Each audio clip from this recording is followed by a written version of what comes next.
Hello everyone. आप लोग आ गए ना। अब ध्यान दीजिएगा, ये अंतिम घंटे हैं तो अंतिम घंटे के लिए बहुत तगड़ा, बहुत इंपॉर्टेंट, इसके बाद इस प्रकार से बहुविकल्पी क्वेश्चन आपको नहीं वीडियो मिलेगा।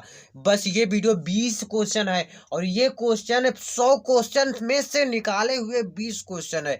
टाइम आपका ज़्यादा नहीं लूंगा, बस आपसे कुछ ही टाइम चाहिए और बहुत तगड़ा, बहुत इंपॉर्टेंट क्वेश्चन आ गया है।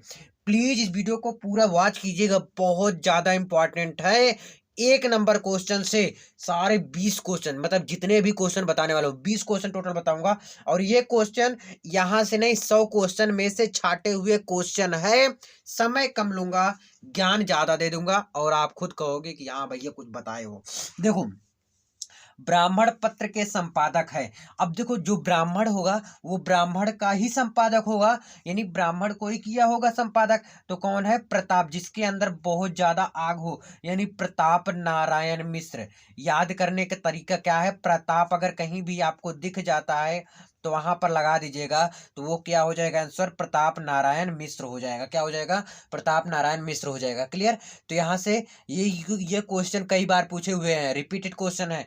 आनंद कादम्बिनी, इससे देखने में लग रहा है आनंद, मतलब कुछ आनंद मिलता है। तो किसका नाम लेने पर? बद्री नारायण का नाम लेने पर, जो भगवान है ना, बद्री नारायण चौधरी का जब भी नाम लेंगे तो हमें क्या होता है? आनंद की अनुभूति होती है।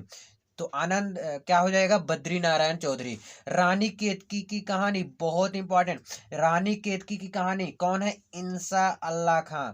इंसा अल्लाह खां जो है रानी केतकी की कहानी के लेखक हैं। रानी केतकी की कहानी के लेखक कौन है? इंसा अल्लाह खां। इंसा अल्लाह खां रानी केतकी की कहानी के लेखक हैं। क्या भूलूं क्या याद करूं, किस विधा की रचना है? किस विधा की है? आत्मकथा। आत्मकथा जो होता है भैया, वो क्या है? क्या भूलूं क्या याद करूं विधा की रचना है। तो आत्मकथा क्या है? क्या भूलूं क्या याद करूं किस विधा की है? आत्मकथा विधा की रचना है। नोट डाउन करो, लिख लो, रट्टा मार लो, कुछ भी कर लो, पर पढ़ लो इसको। तो क्या भूलूं क्या याद करूं किस विधा की है? आत्मकथा विधा की रचना है। आगे देखिए, सरस्वती पत्रिका के संपादक। अब सरस्वती पत्रिका यानी सरस्वती भाई कुछ तगड़ा होगा। तो कौन है? आचार्य जी हैं। आचार्य अगर दिख गया और सरस्वती दिख गया तो समझ जाइएगा यही है, यही है महावीर। नाम जब बड़ा इतना है तो समझ जाइएगा कि ये सरस्वती पत्रिका के संपादक हैं। नाम से ही देखो कितना बड़ा नाम है, आचार्य महावीर प्रसाद द्विवेदी। सरस्वती पत्रिका के संपादक कौन हो गए? आचार्य महावीर प्रसाद द्विवेदी। पूरा ऐसा लिखा रहेगा। ठीक है। आवारा मसीहा के लेखक क्या? क्वेश्चन नंबर 6, आवारा मसीहा। जैसे अब लग रहा है, देखो आवारा मसीहा दो चीज लग रहा है ना, तो ऐसे नाम भी है क्या? विष्णु प्रभाकर। देखो कैसे याद किया जाता है, ये तरीका होता है, ये तरीका है, आप भी अपनाओ, ऐसे लॉजिक से अपनाओ।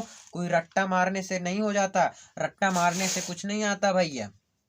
ठीक है। अगला है रसज्ञ रंजन। क्या? रसज्ञ रंजन क्या है? रसज्ञ रंजन निबंध संग्रह के रचनाकार हैं। क्वेश्चन नंबर 7, कौन है? महावीर प्रसाद द्विवेदी। महावीर प्रसाद द्विवेदी जी हैं। महावीर प्रसाद द्विवेदी। महावीर प्रसाद द्विवेदी क्या है? रसज्ञ रंजन निबंध संग्रह के रचनाकार हैं। अगला है चिंतामणि। अब ये नाम से ही पता चल रहा है कि कुछ न कुछ चिंता तो है। तो चिंतामणि के रचनाकार, चिंतामणि के रचनाकार कौन है? रामचंद्र शुक्ल। रामचंद्र शुक्ल हैं। कौन है? रामचंद्र शुक्ल जी हैं। चिंतामणि के रचनाकार कौन है? रामचंद्र शुक्ल है। निंदा रस रचना है, निंदा रस। क्वेश्चन नंबर 9, हरिशंकर परसाई का, हरिशंकर परसाई, हरिशंकर परसाई का निंदा रस की रचना क्या है? हरिशंकर परसाई। परसाई या परसाई जो भी बोलो, हरिशंकर परसाई जो है क्या है? निंदा रस के मतलब निंदा रस लिखे थे। ठीक है। अगला है हिंदी प्रदीप के संपादक है। हिंदी प्रदीप, हिंदी प्रदीप के संपादक कौन है? बाल कृष्ण। अब देखो कृष्ण का बाल, बाल कृष्ण भट्ट। तरीका देखो याद करने का, बाल कृष्ण भट्ट हिंदी प्रदीप के संपादक है ना। भाषा और आधुनिकता निबंध के रचनाकार। भाषा और आधुनिकता निबंध के रचनाकार कौन है? प्रोजी सुंदर रेड्डी।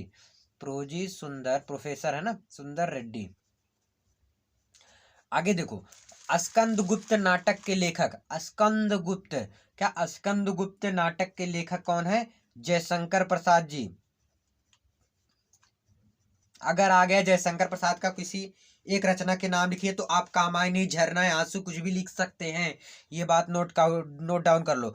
प्रयोगवादी, क्या प्रयोगवादी कविता के प्रतिनिधि कवि हैं? प्रयोगवादी कविता के प्रतिनिधि कवि कौन है? अज्ञे जी हैं। कौन है? अज्ञे। अज्ञे क्या है? प्रयोगवादी कविता के प्रतिनिधि कवि हैं। आई होप 13 नंबर तक समझ में आया। अगर 14 नंबर देखना है तो नेक्स्ट पेज में चलिए। क्वेश्चन नंबर 14 देखिए, तार सप्तक का प्रकाशन वर्ष है। तार सप्तक का प्रकाशन वर्ष क्या है? 1943 है। 1943 है। तार सप्तक का प्रकाशन वर्ष क्या है? 1943 ईस्वी है। ठीक है, तार सप्तक याद कर लो। साकेत महाकाव्य, साकेत महाकाव्य के रचनाकार, साकेत महाकाव्य के रचनाकार कौन है? मैथिली शरण गुप्त, मैथिली शरण गुप्त जी हैं। मैथिली शरण गुप्त क्या है? साकेत महाकाव्य के रचनाकार हैं। रीति मुक्त काव्यधारा के कवि, रीति मुक्त काव्यधारा के कवि कौन है? घनानंद। रीति मुक्त काव्यधारा के कवि कौन है भैया? घनानंद है। क्या है? कौन है? घनानंद है। चलिए, ज्यादा क्वेश्चन अब नहीं बचा। सुमित्रा नंदन पंत को किस रचना पर ज्ञानपीठ पुरस्कार मिला? किस रचना पर बताइएगा?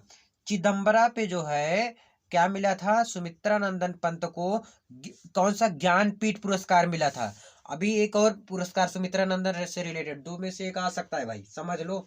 सुमित्रा नंदन पंत को किस रचना पर मिला था? चिदम्बरा पे जो है इनको मिला था। देखो, कामायनी। अब कामायनी कौन लिखा है? जयशंकर प्रसाद जी। कौन लिखे हैं? जयशंकर प्रसाद जी। अब कामायनी महाकाव्य में सर्गों की संख्या कितनी होती है? टोटल कितना होता है? 15 होता है। क्या होता है भैया?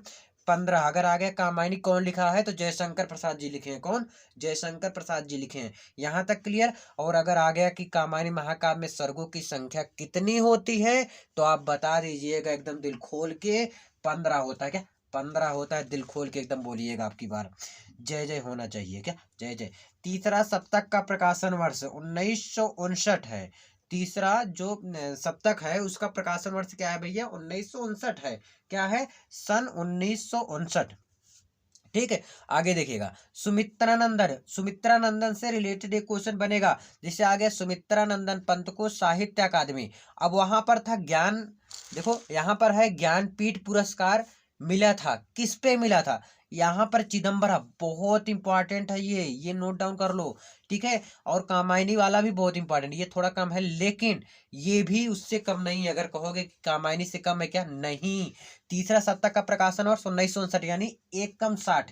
याद करने का तरीका, एक कम 60 यानी 1960 नहीं कहेंगे, एक कम कर देना। 60 में एक कम करेंगे क्या हो जाएगा भैया? 59 हो जाएगा, 59 हो जाएगा। और ये हो जाएगा। सुमित्रानंदन पंत को साहित्य अकादमी, बहुत इंपॉर्टेंट है। कला और बूढ़ा चांद, कला और बूढ़ा चांद पे मिला था। कला और बूढ़ा चांद पे क्या हुआ था? उनको साहित्य अकादमी का पुरस्कार मिला था। आई होप आपको समझ जरूर आया होगा। तो इस वीडियो में इतना ही, मिलते हैं नेक्स्ट वीडियो में। कैसा लगा कमेंट करके जरूर बताइए। सभी को एग्जाम में बहुत ज़्यादा विशेष और अच्छा करके आओगे, और डरिएगा मत, फोड़ के आना। बहुत बहुत धन्यवाद वीडियो को देखने के लिए।